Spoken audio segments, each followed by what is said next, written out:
Yo, welcome to the Hive Hustle, the captivating podcast that we dive into street culture, whether that be dancing, roller skating, hip hop, crump, anything that really helped me grow as a person and gave me somewhat of an identity.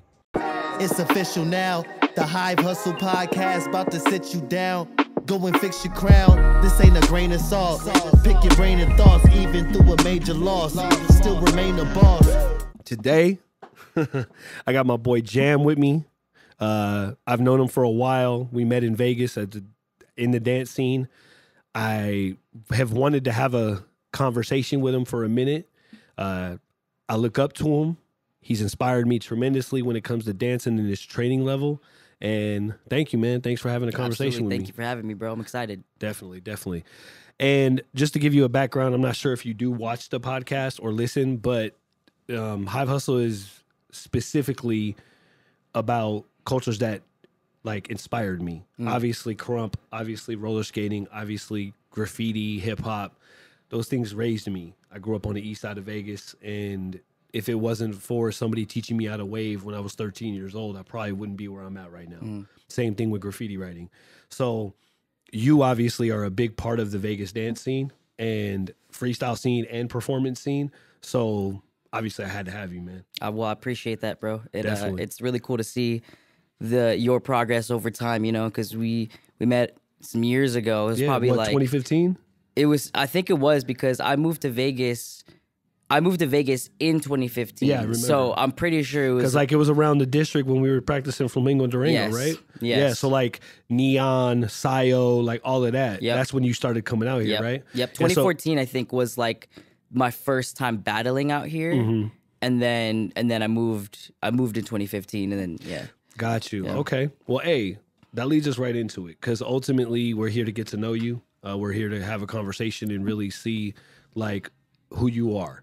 I really want to shout out the person behind the artist. You know what I'm saying? So how did street dance come into play? Like, was it a studio? Was it a session? Like, where did Joey, before there was a Joey the Jam, where did Joey find street dance? Well, so my dance upbringing is interesting, actually, and it's I think it's a little bit uncommon, but because it's uncommon, it kind of shows the type of dancer that I became. But I started, so I'm from Tucson, Arizona. I started like when I was a little kid, before I like took dance seriously. Michael Jackson was like my inspiration. Obviously. So, you know, just like a lot of us, we were imitating MJ and doing the moves and stuff like that.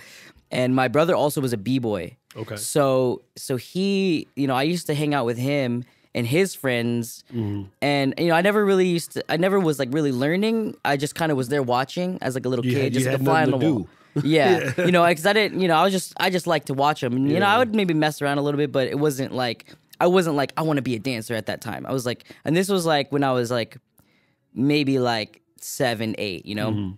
So I was exposed to some stuff. Yeah. And then when I was 10, I took my first dance class. So I actually started in a studio. So I'm originally like a studio kid. So I took hip hop and I took breaking at the studio that I was at. And you know, and I had like classical studio training. So I learned jazz, I learned tap, I took ballet, like musical theater. I liked, you know, because I was one of like the stronger boys in that at the studio. Actually, one of the only ones who was like in the company. So, you know, I would do the company competitions too. So I would do like all the studio competitions. Gotcha. So that was like my upbringing, and at the same time I was breaking. So it was like, if you think of it, it was like choreography. It's like studio choreography and breaking at the same time. That was like my upbringing. And then it got to the point where, you know, at the studio, I met one of my teachers. His name was Anton Smith, and he had one of the, well, it was the top crew in Tucson at the time.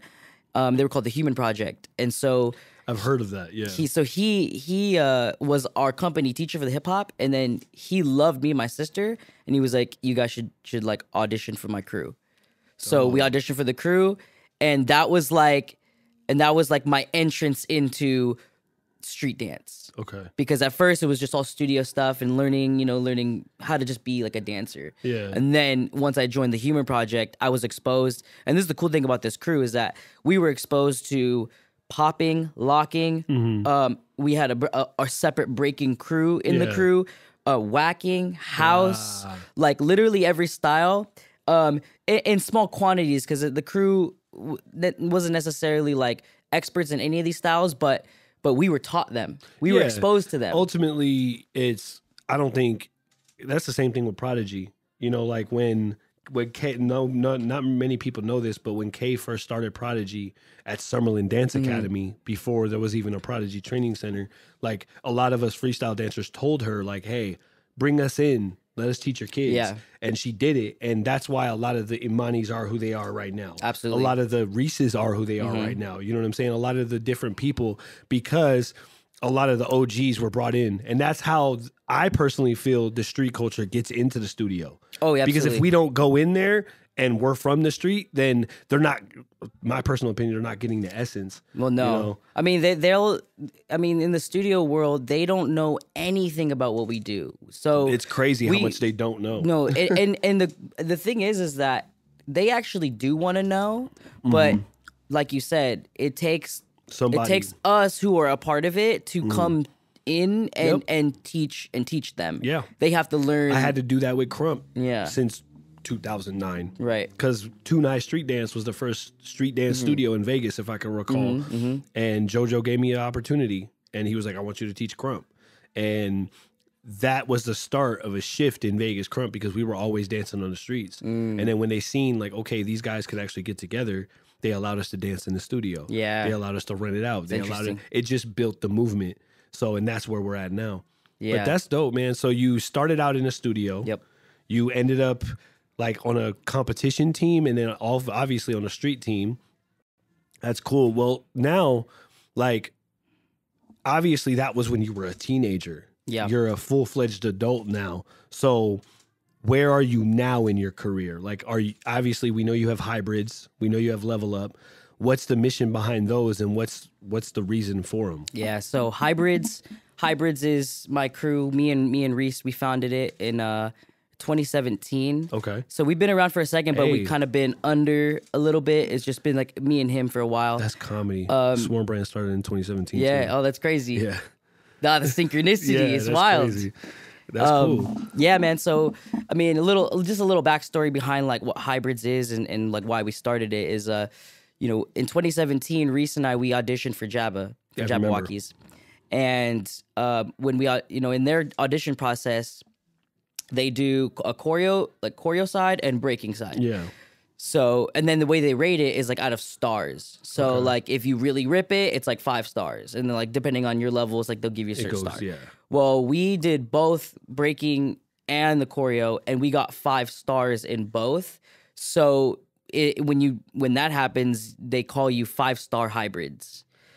Wow. So in the Jabberwockies, in their company culture, exactly, in their universe, if you break and you do choreo, you're a hybrid. And the reason why they call you that is because they can use you for multiple different things. Yeah. So we both did that. And so we had this, I just remember this conversation we had like in his garage talking about like how cool it was. Like, yo, we're like 5-star hybrids. We're like this like we're kind of like a mutant, we're like this like this like special kind of creature, because like it's not everyone's gonna be a 5-star hybrid. It's very, very hard to sit here and know how to pick up choreography and have a street style, any street style. Yeah.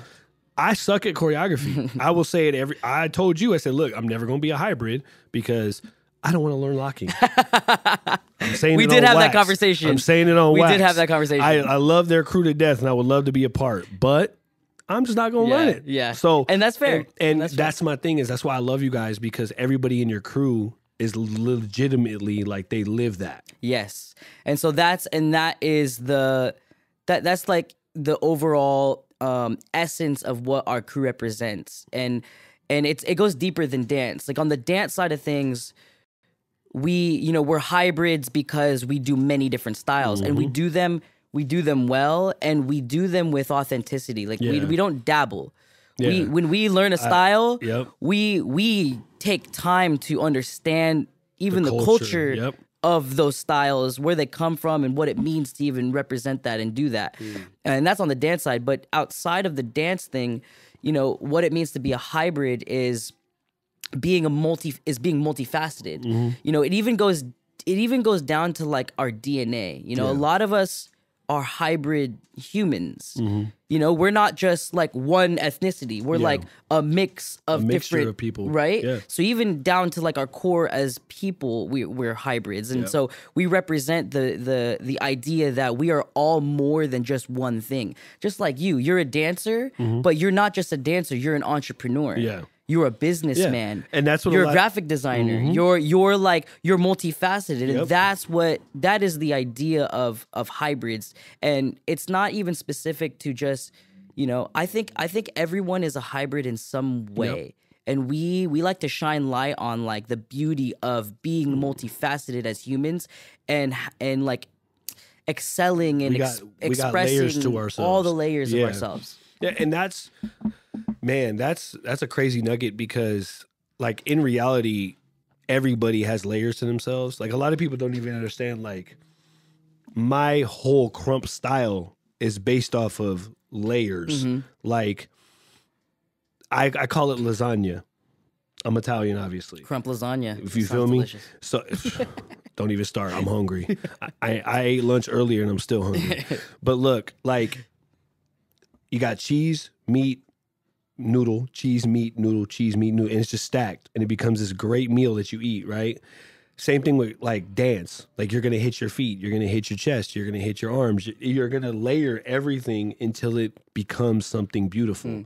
And that's where the Mafioso style came from. I would layer arm swings, I would layer chest pops, I would layer all these things, stacking material, all of that, and it just became really clean cut. It became really structured, and it still had the essence and the liveness. So I definitely, that's really dope. And that's why I've always like loved the hybrids like mission. And cause I've known that, you know, even when Lamont was down with y'all, like I knew that that's what y'all represented. I remember when Carnival first came out here, the day before the pandemic, that wasn't wild. it? What a like time. we performed, and then the next day everybody's What locked down. Time, bro. Hey, That's crazy. Yeah, if we really think about it, I remember you guys performing then. Yep. And I've always loved your guys' like ability to appeal to the masses with street culture. Like that's one thing I like, even from the recent video you guys released, like that video shows the dynamicness of your crew. I appreciate that. You know what I'm saying? Yeah. And it's really dope, man. Now, we talked about the hybrids. Like obviously you guys have an event too that you host. Yeah. What's the level up? And we know it's one of the, I know, maybe some of my viewers doesn't know, but I know that it's one of the most dynamic events in Vegas. So like your pool's different, your price is different. Like what inspired all that? So the level up is we like to call it like our love letter to the community. And the reason why it's called the level up is we get kind of, I think, complacent as a community, where we kind of run in circles. You know, a lot of times, like we just kind of get comfortable doing the same thing over and over, and we can't really grow when we do anything like that, you know. And our you know mission is like we wanna add and grow our community, because we know how beautiful and powerful and like life transforming all this stuff is, you know, how, and even the scene here in Las Vegas is like, you know, pretty well like connected, pretty well unified, like overall, you know. I've seen in other scenes it's not like that, but out here it's like we have this like really cool you know type of unity out here. But the thing is like if we keep doing the same things over and over, we don't really ever grow from it. So the level up is literally the desire to do something different and elevate the community. And in the ways that we try to approach that is one, you know, different concepts that challenge the competitors. So one of, you know, our signature concept for the level up is the battle royale. Yeah. And the battle royale is, you know, just the way that we have structured it. It demands it demands the hunger, it demands the fire, it demands like the push of all the competitors. So that's like the first aspect, is like challenging the competitors. The second is adding is bringing in other people to come see how dope our scene is. Yeah. People who don't know anything about street dance or even these battles. You know, there's a lot of people out there that don't even know that battles are a thing. People don't even understand. Like, we think that You Got Served did what it did. We think that these dance movies did what it did. But people still believe that that's not real. No, yeah, they think it's a fake thing. There's people out there, like, I remember I was talking to one of my friends. He's actually in the process of like building a crump like series, like a circuit, and he's like talking to sponsors. Yeah. And he talked to like a hat company, and they were like, "Yeah, we had no clue that this culture wears our hats." And had no clue. The marketing director of the company had no clue that this culture even existed. And I told him, I was like, that should make crumpers understand how small we really are. Does that make sense? Yeah. And even if we think about it, street culture is the same way. Street dance in general, like, we're still, even though we have Red Bull Dance Your Style, even though we have Fusion Concept, we have all these worldwide events, we're still this small. Oh, absolutely. You know what I'm saying? And it's always good to bring other people in. Yeah, I mean, that's how we can, I mean, so another one of the missions of the Level Up is to provide financial opportunities for dancers. That is it. So when it comes to the prize money, we aim to bump that thing up like crazy. And also one of the things that we always do at the Level Up is we have a prize pool. Yeah. Because we think that there's so much talent in our scene. You know, when it comes to the battles, you get the top 16. Anyone in that top 16 could win that day. And you never know who's going to be on, depending on the music, the judges. It could be a bad day. It could be all types of stuff. Yeah. But anyone in that top 16 could just win that battle. So the level is so high that it's like this, you know? No one's really like just excelling way above everybody, you know? And it's been like that for the past couple of years. Yeah. Because people took their training hella serious during the pandemic. So there's a lot of high quality dancers right now. Man, here in Las Vegas specifically, I think we have one of the best pools, the best highest level dancers. Like, we saw that at Brawl recently. Oh, absolutely. Come on. I was there for half of the time, and I was like, I gotta go. I gotta go train. Like, for real. And not only that, like, I commend Trey, because that concept of like the dancers choosing the winner. Yeah. It was a double-edged sword, I think. It was great because you had to like be honest with your peers. Like, a lot of us been in a judge panel and been like, "Oh, I don't agree with that." Right? But now there's no judges. Yeah. Y'all are judging each other. Right. So it's like, who do you get mad at? Do you get mad at everybody in your crew because they didn't vote for you, or do you be honest with them? You know what I'm saying? And then on the other side, you have people that probably voted for their crew when they shouldn't have. So it's like, you've seen the double side. I was watching it. I was like, dang, this is great. I was like, this is amazing to see. Yeah, absolutely. And so to Trey's credit, you know what?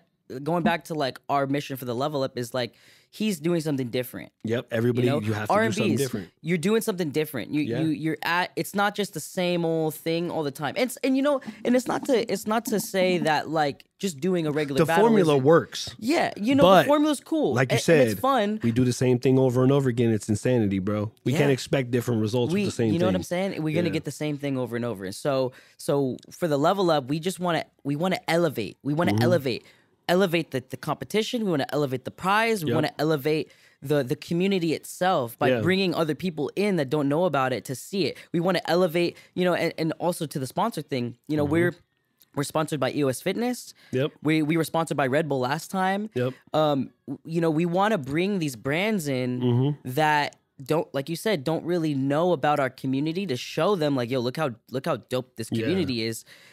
And they bring the financial support. Yeah. If the brands and the companies bring the financial support, then guess who gets paid? The dancers. Yep. So then we can add more prize. We can get to the point where maybe, you know, my vision is like, when we do the Level Up, we get to a point of financial security so well that if you make it past prelims, you make money. Yeah.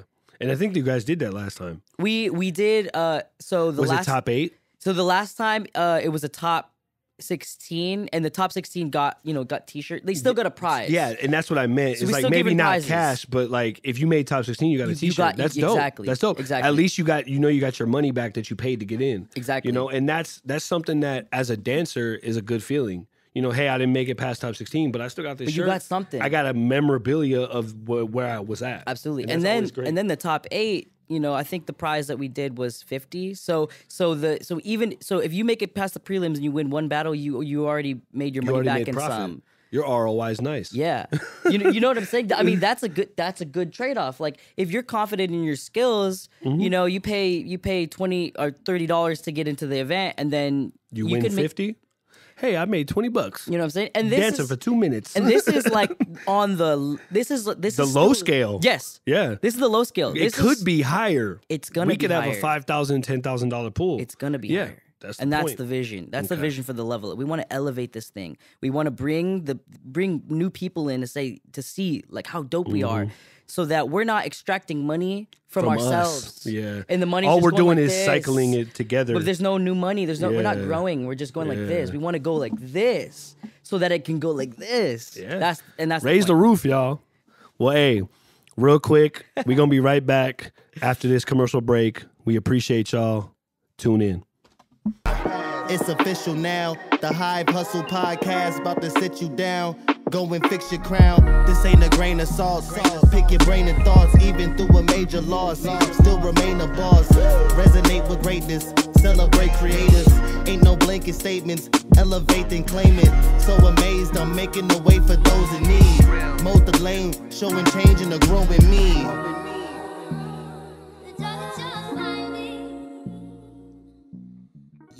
We back. Now, fresh. We was just talking about the level up. Now, that's a battle. Yes. But you also perform. Yes. So what's your preference? Do you like battling and sessioning, or do you like performing more? I definitely like battling more. It's and this is a personal preference. But of course. There's nothing more difficult than doing a battle. Like, bro, I dancers don't understand. They like Thank you so much. Dancers who don't battle will never know that type of pressure that's put on you when you have like I watched Jesse versus Crush. Bro, that was my favorite battle of the entire night. Me too. I said the same. I told Lamont that I was like, bro, that battle was crazy. Yeah. But that's what I mean is the pressure that you have when you have somebody in front of you is a whole different world than, and that's what I say all the time, inform, not perform. When you're battling, you have to be somebody. You have to know that you yourself. When you're performing in a crowd, like with a crew or anything of the sort, you're taking on a choreography and you're putting it on. You're putting somebody else on you, whether you made that choreography or not. You have a certain like mindset within that choreography that you have to have. And with battling, it's so like really like you have to move and you have to be quick and shit can change within 2 seconds. Oh yeah, bro. So I'm glad. I'm glad you said that. Yeah. I think. It's not to put anything off of like being a performer. No, everything's important. It's still not. I wouldn't say it's easy, but no, when it comes to what's more difficult, I think it's no question. Battling I wouldn't even say that though, because I couldn't do the Jabba show. I couldn't do MJ1. But let me ask you this though, because you did Carnival, right? Yes. So. And you got to prepare for that. You got to, you choreographed that set, right? And so, now just asking you, doing that, battling all day. Oh, all day. Because I'll be honest with you, man. Even doing that set with Wavy, like I told her, I said, look, if I'm in the show, like on stage, and I start doing my own thing, I'm sorry. Because my body, when I hear stuff, bro, my body just moves. So like when I'm stuck to a choreography, it's really hard for me to do that. And so that's why battling all day. Yeah. But at the same time, I respect performing because I feel like performing and doing that 8 hours a day will literally train your body to where you have nothing to worry about. You know what I'm saying? Like you are trained way differently than me because you perform, you stretch, you literally like you don't stretch, bro. I do. You gotta start stretching. It's funny because I was at the rink last night, bro, and I stretched because I ain't skated in like 3 weeks. Yeah. And the homie that's a crumper came with me, and he was like, he skated for like maybe 20 minutes, bro, and got shin splints. And I was like, he was on the side, and I was like, you pass and you see people on the side. He was there for like an hour. I went on the side. I was like, bro, what's wrong? He's like, oh, my shins, bro. I'm like, what's wrong with your shins? He's like, I was out there for 20 minutes. I can't skate now. I'm like, you should have stretched. I'm like, we ain't 25 no more, bro. No. When you're over 30, it's a whole different ball game. It honestly, it is. It is. Yeah. But this is the thing, though. This is the cool thing. Is like, if you take care of your body properly, your longevity, you could go for a long. Look at Poppin' Pete. Wiggles, Poppin' Pete. Look at the B-boys. Look at Storm. Like, these guys are still going. Mm-hmm. Yeah. You know, Literally. and we could go for a long time as long as we take care of ourselves. Yeah. And that's where a lot of us lack, because in reality, a lot of us grew up in the streets. That's the problem. we didn't learn how to take care of ourselves. Yeah, like, I didn't stop drinking soda until 6 months ago. You get what I'm saying? Like, because of how I was brought up. Right. So I feel like that awareness is needed, Absolutely. especially when it comes to street dance, because not everybody was raised in the studio and was taught like, okay, you have to prep your body for this. We just went out there and did it. Yeah. That's where injuries happen. That's where broken bones happen, all that. Yep. Now, dance is obviously like ingrained in us. Like, as dancers, when we grow into this and love it, it's really ingrained into us. Some people, it's a freaking therapy. You know what I'm saying? Like, what would you say your why is when it comes to hip hop dance? Like, I feel like my why has changed within the years. Like, right now, my why, to be totally frank with you, is my family. Like, my kids. Like, I want to tell my kids, like, look, I'm 37 years old, about to be 38, and I can still get off on people. You know? So what would you say yours is? My why is I can't help it. You're always dancing. I can't not like you know how you said like you're on stage and it's like, yo, I'm sorry if I just kind of go off and do my own thing because I can't control it. Yeah. That's how I feel. I get you. Music makes me move and I can't stop it. It's not even a choice. Yeah. So my why is like it's a part of like who I said am. in the first part of the question, it's ingrained in you. It's ingrained in me. Yeah. That makes sense. Well, hey man, that like being ingrained in us, and like I remember my wife telling me one time we were at the grocery store, and every dancer knows this, when you're at the grocery store with anybody and you hear a song on the grocery, you're gonna start dancing. Oh yeah. I've arm swinged and almost hit a couple people in the grocery store. Just getting buck in a grocery store. Literally, bro. I've had so many good labs in a grocery store. Like while my wife is like grocery shopping. Oh yeah. And I'm just like, yeah. Oh, that's tight. Okay. But yeah. I completely it's really feel that, ingrained bro. in us, man. Yeah. Now, what's the difference? Because you grew up in Vegas, or you grew up in Arizona. Yeah. What do you feel is the difference between the Arizona scene and the Vegas scene? Because I know Arizona, when it comes to crump, Dead End got that thing on lock. But like, what do you feel is the difference, and what do you feel like the scenes can grow in both, like Arizona and Vegas? That's a good question. Yeah, I know. 'Cause I'm a good interviewer. It's like I thought about that one. Like, I actually do research before I interview people. Let's see.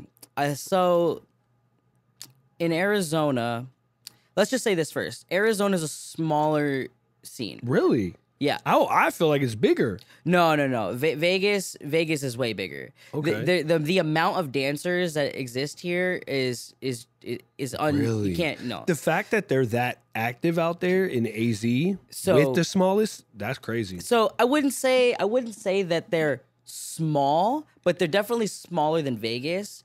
And so you got to think of it like in Vegas, everything, because like there's no Nevada scene. No, it's Vegas. It's Vegas, right? Yeah, so there ain't everybody's no don't nobody dance in Reno.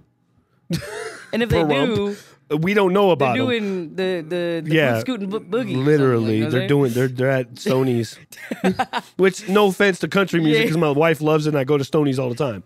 But still, But yeah, so you go. So in Vegas, everybody's here. So It's a it's hub. like it's dense. yeah, It's all over the place.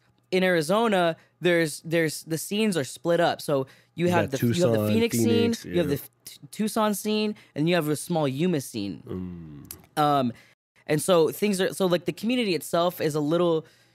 I think it just maybe it's not as small as I think it is, but it feels small because the scenes are kind of split. Yeah, you know what I'm saying? And I get that because Vegas is one city. It's just one like massive literally scene. like we're smaller than every city on this West Coast, I feel, but we have like the most people. Dude, we have a lot. Have we hit 3 million yet? Last time I checked, we were at 2.9 million. Probably. I mean, the city itself has grown like exponentially since pandemic. That makes sense. So now, what do you feel like could be better on both scenes? Well, okay, so let me talk about the Arizona scene a little bit. That's my home scene, right? Yeah. So I grew up in Arizona, and I have a deep, deep love for my community, and I still consider Arizona my home. You know, and so when I go back, I always try to bring something back with me to help push the scene up, but I think this is just something that happens in smaller scenes in general, is that this happens. Yeah. Because no one really has, like, I wouldn't say no one, but like there's very few people in the scene that have a desire to like to push and explore and travel and like, because that's really how your scene grows is you kind of have to go out and learn. Yeah. You have to go learn new things and meet new people. And bring it back. And then also like meet new scenes, meet new people and bring them, you know, and then there's that cross-pollination of ideas and inspiration and things like that. And that's how, you know, things can start growing. But a lot of times with small scenes is that they don't really get exposed to a lot of that. So it's kind of like the same kind of people just kind of running it. And it kind of stays kind of where it's at. So and because Vegas Crump was like that for a long time. Yeah, it was the same people doing the same thing, and it was tiring. Yeah, and it's like, and it's cool if it's like, if you don't really have too much of an ambition for dance, and you just it's like a nice little hobby, you know, it's probably fine. And that's what I tell people all the time is people dance for different reasons. Like a lot of people in Vegas do this shit for a living. Well, see, that's like they live it exactly. And then there's people that just have fun. So I think that's if I'm gonna talk about the biggest difference between the Vegas and the Arizona scene is that here in Vegas, people are pushing to achieve more in their dance because there's opportunity here and there's inspiration here. There's such high level that people see that level and they're like, yo, I want to aspire. It's the aspiration. I want to aspire to be like that, or like I want to get up to that level. Yeah. But in Arizona, there's not that much dance opportunity, so it's like self-created. So it's more on a underground, grounded kind of level where it's just sharing with each other. Yeah, and that's beautiful too. Like don't get me wrong. Like, and like the scene is beautiful. Like I just said, everybody has their whys. You get what I'm saying? Nobody's why is wrong. Right. If you want to dance because you're 70 years old and you just want to go take a class at Millennium Dance Academy, like do it. Yeah. You know what I'm saying? It's just I feel like where that becomes a problem is when people have opinions, and we know you're not a career dancer. Stop talking about the career dancer. Stay in your place. Yeah. Like, and I feel like that's where we get mixed up. Is a lot of us feel like we're better than we really are, and we have this opinion, and that's where it becomes a problem. Yeah. So I think, well, you know, and that does exist for sure, and I think that's why we have to learn more things. Yeah. Like we have to go out, learn, explore, like become a student. Yeah. Always be a student. Yeah. And then that desire to grow, like kind of, because this is what I'll say. If you think you're the best one, you're probably not gonna be learning much because you already think that you're the best. Arrived. You kind of have to match yourself up with somebody that's like, in your mind, better than you. Sometimes you got to get roasted a little bit to be like, okay, maybe I'm not. Maybe I need to learn more. Turn that loss into a lesson. You know what I'm saying? And that's what happens out here. That's why everyone's growing, because we're roasting each other. We're consistently beating the hell out of each other on the dance floor, like legitimately. Yeah. Like, I haven't battled because obviously I was having my son, but like. I told my little homies the other day, I was like, yo, 2024, we going ham. Like, I'm back in the scene. I got a couple more years left in me to, like, physically battle. Right. I feel like I got a couple more years in me. Yeah. And I'm like, and then I'll go straight into investing. You know what I'm saying? Investing in the scene, being that OG that needs to help the scene grow. Yeah, for sure. But, like, I'm still going to compete.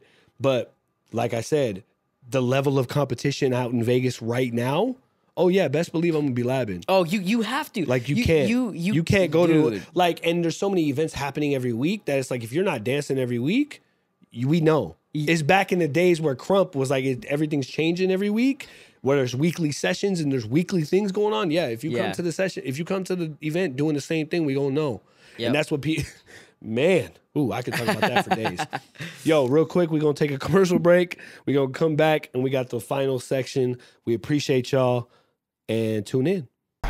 It's official now. The Hive Hustle podcast about to sit you down. Go and fix your crown. This ain't a grain of salt. Pick your brain and thoughts, even through a major loss. Still remain a boss. Resonate with greatness. Celebrate creators.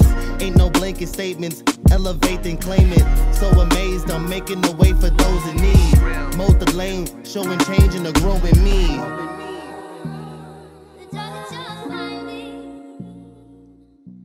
We back. Your mama. Now, I'm here with my bro Jam. We having a great conversation. Now, we just got off of the fact of like being at the high quality of caliber of dancers, right? Now, being that there's such a high quality of caliber, like especially in Vegas, what do you advise people that are trying to come into the scene and learn and like they're new to dance, like new to street dance, like somebody that has no clue what dance is? What do you advise them to do to become like something like that wants to pursue something? You're talking about like dancers that are looking to do that? Somebody, or like I'm not a dancer. Yeah. I want to get into the scene. Yeah. And I want to learn and I want to grow and become a professional dancer. Yeah. Because you're professional. Like, let's be honest here. You perform and dance for a living. So what do you advise somebody that wants to be in that level? Well, I mean, it always starts with the foundation. You have to, I mean, learn the foundations, like, and that means like being exposed to them. So getting connected with dancers that you see that you like, and I think, it's interesting because it is there is a barrier to entry to this scene because we're so like this that the reason why we don't have a lot of new people in this scene is because it's hard to find. Yeah. So the first step is like being exposed to someone that you like, that you've seen, and then starting conversation like, hey, like where can I go to get involved, in that, and now it's actually a lot of, like way more accessible because you got Instagram. Like if you see someone, if you're in Vegas and you see, you're exposed to someone online that is like a dope dancer that lives in Vegas, or you see something, you could just DM them like, hey, where do I go to check out these battles? I want to get involved. Hey, do you know of anybody that's teaching classes that I should learn from? Recommendations, I think, is the first point. So being exposed to it, and then asking questions to people that are inspiring you that you see, and then if you're not a dancer and you want to start dancing, I think it always starts with classes. Start taking classes. Find teachers that can teach you the foundations, and then they can lead you. It's always about like leading someone to the next. It's each one teach one. Ooh. Look at that. It's all each Look one at that. teach one. Y'all heard that. We said at the same time, you owe me a Coke. And that's hip hop. I thought you said you don't drink soda no more. Jesus, don't judge me. It was just a figure of speech. Now, that's crazy to me because when I was growing up, that wasn't the case. Like before social media. Yeah. Like you couldn't do that. You literally had to like stumble across it. Oh yeah, you can't like do it on purpose. Like you just have to now you could do it on purpose. Yeah. Hey, YouTube, hip hop, street dance. Like Absolutely. It's crazy, man, how much has changed. Now, last question. We're gonna wrap up. What's next for Hybrids and yourself? It's a good question. We have so many things bubbling right now. We got a lot of pots boiling that we're like working on. I think the main focus for 2024 is the level up. We have some really, really major plans for the next event, and we haven't announced anything yet because it's one of those things that has to be like locked into place before we can say anything. Yeah. But we do have some cool stuff going on with that. That's like one of the main focuses. And then with Hybrids, we've been growing as a crew. So we've added a couple new members. And like the recent video that we just put out, that's the whole crew minus two. So we have, how many members? We have 8 members, I think now, eight or 9 members. And that's going from me and Reese. Yeah, I remember. To 9 members. And we, in that 5 years. Exactly. Most people grow way quicker. Right. And we don't put people down to put people down. Like I know. It's all about relationship. There's a reason, yeah. Yeah, it's all about it's really is it a a right hip-hop fit? crew. Yeah, no, absolutely. Like we don't just, hey, you want to be on our crew and we have no communication. No, it's like we really try to build a brotherhood with our crew. So, and I think just doing more stuff as a crew and like that's a big focus for us just because we have so many, we're getting bigger now, so we're trying to collect ourselves. But I think events for next year is like a main thing that we're looking forward to, and just kind of like expanding financial opportunities as well, being better entrepreneurs, learning more things, and really going forward in the business space because we are an LLC now. So, once you're like an official business, you can't think. It's a whole different world. You can't think like a crew anymore. Yep. Like there are times to be a crew. Yeah. But it's also a business, so then you also have to manage balance. You have to find the balance between being an artist and being a businessman. And that's like a big focus for us as well, and just kind of expanding that aspect. And really just like the whole point is to just bring more to this community that we love. Like that's it, because we are a part of it. So when we bring stuff to the community, we are part of that. So we gain from it too. It's not, for us, it's not so much of just like we want it all for ourselves, but it's like we want it for ourselves that we can give it back more. And specifically with the level up, we really focus on sponsorship. Like we're going to really focus on sponsorship and bringing new brands into the scene to see like, oh wow, there's dope talent in here. Like we want to engage with this community, and that could lead to more opportunities for other event organizers to maybe connect with these brands too. Yeah. So and that's like the overall vision. But definitely. Yeah. Well, hey, I don't know if you know this, but you're the last episode in season 1. We appreciate y'all for tuning in. Subscribe, like, follow him, Joey the Jam, on Instagram and YouTube. Same thing with Hybrid's crew and the Level Up. We look forward to seeing y'all in season 2. Thank you again, and have a good one. Peace. It's official now. The Hive Hustle podcast about to sit you down. Go and fix your crown. This ain't a grain of salt. Pick your brain and thoughts even through